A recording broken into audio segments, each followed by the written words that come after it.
Hi guys, welcome to my channel friends. I hope कि आप लोग बहुत अच्छे होंगे। मेरे चैनल पर आप लोगों को मैं बहुत बहुत स्वागत करती हूँ। आज हम देख रहे हैं कि how do they view you, how do they secretly view you. गुप्त रूप से, गोपनीय रूप से वो आपको कैसे देखते हैं, क्या सोचते हैं आपके बारे में। चलिए निकालते हैं। Divine ancestor, master, spirit guide, मुझे बताइए कि क्या एनर्जीज़ हैं। 4 of pentacles, 5 of swords, 10 of wands, okay, queen of wands, 6 of pentacles, 5 of wands, 4 of wands and night of swords.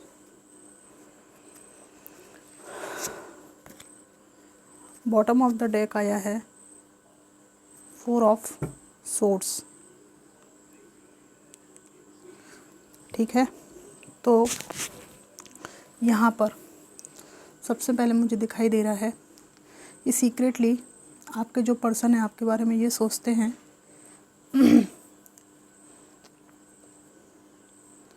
कि आपको चूज़ ना करके इन्होंने अपने ज़िंदगी में जो मानसिक सुकून है उसको खो दिया।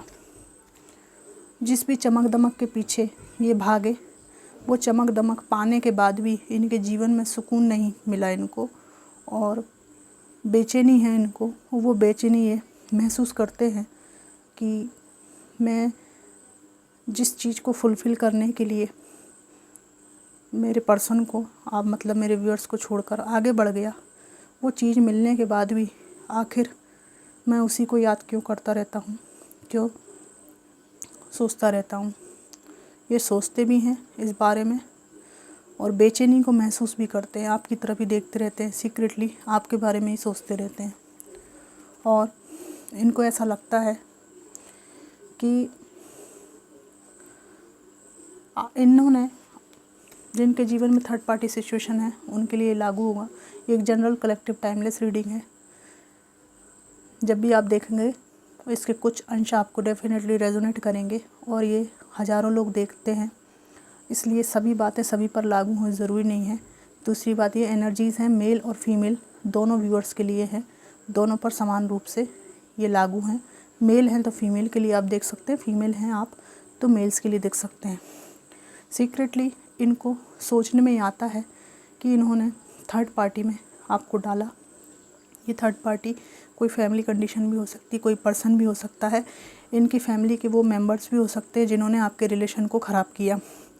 तो थर्ड पार्टी सिचुएशन में इन्होंने आपको डालकर बहुत ज़्यादा आपको परेशान किया, और बहुत ज़्यादा जीवन में आपके बोझ इन्होंने डाल रखा था, बना रखा था।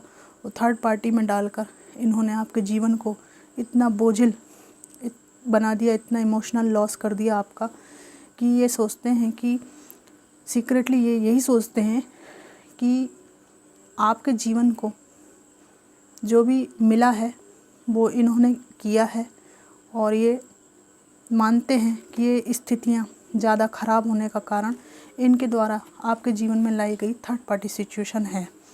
यहाँ पर ये सीक्रेटली ये भी सोचते हैं कि इनसे मूव ऑन करके आप अपनी लाइफ में खुश रहना सीख रहे हैं, आगे बढ़ना सीख रहे हैं, और जीवन में नई अपॉर्चुनिटीज़ को आपने अवेल करना शुरू किया है।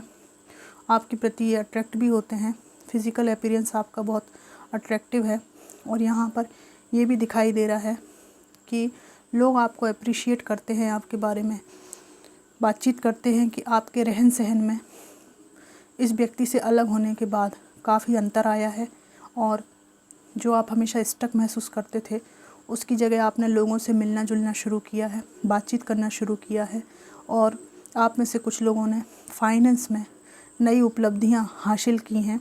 और आपके पर्सन को लग रहा है कि जिस व्यक्ति को मैं फाइनेंस के लिए इतना तरसाता था, वो व्यक्ति आज फाइनेंशियली थोड़ा बहुत भी सक्षम हुआ है। जैसे ही सक्षम हुआ है उसने उन लोगों की भी मदद की है जो उसके सगे रिश्ते में कुछ नहीं लगते थे। और इनको ये खबरें किसी से मिलती हैं आपकी काइंडनेस की। इनको लगता है कि आप सबकी मदद कर रहे हैं, सबको साथ लेकर चल रहे हैं, जबकि ये आपके पति या पार्टनर होने के बावजूद भी आपको पैसे पैसे के लिए तरसाते थे। तो इनको अपने आप पे शर्म आती है। सीक्रेटली ये सोचते हैं कि शायद मैं ही उसके लिए डिज़र्विंग पार्टनर नहीं था। बहुत सोचते हैं आपके लिए। और अगर ये किसी के साथ भी हैं, परिवार के साथ हैं, आपको छोड़ने के बाद माता पिता भाई बहन जिनके भी साथ हैं, कोई पार्टनर है उनके साथ हैं, तो हर पल ये पुरानी बातों को सोचते रहते हैं और अपने जीवन में जो भी अच्छे रिश्ते इन्होंने खो दिए, इंक्लूडिंग माय व्यूअर्स, उनको खोने के पछतावे में रहते हैं। और ये सोचते हैं कि अच्छा खासा ज़िंदगी मेरी बनी हुई थी और मैंने खुद से तबाह कर ली। रातों को इनको नींद नहीं आती। ये बॉटम ऑफ द डेक का कार्ड था। परेशान रहते हैं, सोचते रहते हैं और इनको लगता है कि मैं सोचूं चाहे कुछ भी कर लूं, लेकिन अब मैं दोबारा उसे नहीं पा सकता। अब हम इनके कुछ मैसेजेस देखेंगे कि ये क्या कहना चाहते हैं। It is all too much. बहुत कुछ हो गया है और कुछ ज़्यादा ही हो गया है। You were right. आप सही थे। कुछ कहा था क्या आपने इनसे? उस बात के लिए कह रहे कि आप सही थे, आप सही थी। Oh my God, people don't believe in me. इनको लगता है कि सोसाइटी का, लोगों का इनके ऊपर से विश्वास उठ गया है, क्योंकि इन्होंने, हो सकता है, आप अच्छे खासे परिवार को मिटाकर कोई थर्ड पार्टी सिचुएशन क्रिएट की हो। और यहाँ पर ये भी हो सकता है कि जो थर्ड पार्टी थी उनको आप जानते थे। सोसाइटी में लोग आपको भी जानते थे, उन थर्ड पार्टी को भी नज़दीकी से जानते थे, और इन्होंने आपके घर के नज़दीकी ही किसी व्यक्ति से रिलेशनशिप में रहे हैं या मैरिज की है। ये बहुत नज़दीक का कोई रिश्ता भी हो सकता है, जिसकी वजह से सोसाइटी इनको दुत्कार रही है और लोग इन पे विश्वास नहीं करते। और इसी बात को ये सोचते हैं कि तुम्हारे जाने के बाद सोसाइटी मुझे दुत्कारती है और मेरे पे विश्वास नहीं करती। I wish to be like you. आपके जैसा चरित्र और आपके जैसा कैरेक्टर, आपके जैसा ऑरा काश मेरा होता तो कितना अच्छा होता। आपको ये अपर हैंड पर रख रहे हैं, अपने से ऊपर ये मान रहे हैं energy wise. I was hurt by you. ये कह रहे हैं कि मैं भी तुमसे हर्ट हुआ हूँ। हो सकता है आपने कुछ कटु शब्द इनसे पास्ट में कहे हों, तो ये हर्ट हो गए हैं। तो ठीक है, हर्ट हो गए इसका मतलब ये थोड़ी कि हम थर्ड पार्टी को ले आए, है ना। अगर किसी ने हमें हर्ट किया कोई दो बात बोल के, तो आप भी कोई कड़वे शब्द बोल दीजिए दो, उसमें उतनी आपत्ति नहीं है। होता रहता है ये पति पत्नी के बीच में, पार्टनर्स के बीच में, ठीक है। आप भी उसी वे में हर्ट कर देते, लेकिन इन्होंने अगर थर्ड पार्टी सिचुएशन क्रिएट की है तो वो कोई एक्सक्यूज़ नहीं हुआ। The heat between us is intense. हमारे बीच के रिश्ते की जो गर्माहट है बहुत प्रगाढ़ है। आज भी मुझे ऐसा महसूस होता है, ये कह रहे हैं। Why can't I tell you the truth. मैंने तुम्हें सत्य से परिचित क्यों नहीं कराया, ये कह रहे हैं। तो जो भी इन्होंने हिडन रखा था आपसे, उस बात का इनको लगता है कि वही बात रिश्ता ख़राब होने का मुख्य कारण बनी। काश कि इन्होंने आपको सच्चाई बता दी होती तो शायद रिश्ते को सुधारने की कोई गुंजाइश रहती। फिर ये कह रहे हैं कि Y can't I move on from you. मैं तुमसे मूव ऑन क्यों नहीं कर पा रहा हूँ, क्यों नहीं कर सकती हूँ, ये आपसे पूछ रहे हैं। फिर ये कह रहे हैं my life is a mess right now. मेरी ज़िंदगी, क्या बोलेंगे शुद्ध भाषा में, मेरी ज़िंदगी जो है वो झंड बनी हुई है, ठीक है। बहुत फसाद मचा हुआ है मेरी ज़िंदगी में। तो वो कहते हैं ना कि ज़िंदगी झंड है, कुछ कर नहीं सकते, और मरना भी चाहे तो मर नहीं सकते, है ना, एक मजाक है ना। तो ऐसी ही कुछ स्थिति है। तो वो तो रहा मजाक, पर कई लोगों के लिए ये सीरियसली भी बात सच है कि ज़िंदगी इतनी कचरा हो जाती है कि समझ में नहीं आता है कि जीना सही है कि मरना सही है।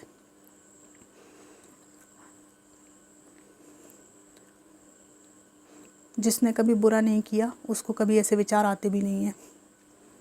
तो फ्रेंड्स, ये थी रीडिंग कि how do they secretly view you. मेरे थोड़ा तबीयत ठीक नहीं है, हो सकता है मेरी आवाज़ भी उतनी ठीक से नहीं आ रही हो आपको। तो ये थी रीडिंग कि वो सीक्रेटली आपके बारे में क्या सोचते हैं।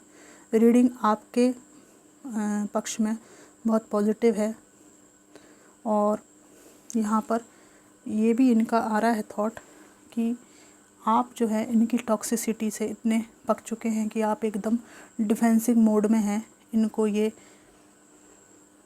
गुप्त रूप से ये महसूस होता है, और आपकी इस एनर्जी से ये निश्चित रूप से तनाव में भी रहते हैं, भयभीत भी रहते हैं कि आप इजी वे में ये आपकी ज़िंदगी में इन आउट नहीं कर सकते। तो अंदर से इन्होंने एक धक्का सा खाया है, आपकी एनर्जी में चेंजेस होने से इनको धक्का लगा है, और ये धक्के के पीछे ये कोई जो है ऐसी बात नहीं खोज पा रहे हैं जिसको ये ढाल बनाकर आपके पास आ सके। तो that's all for you. Thanks for watching.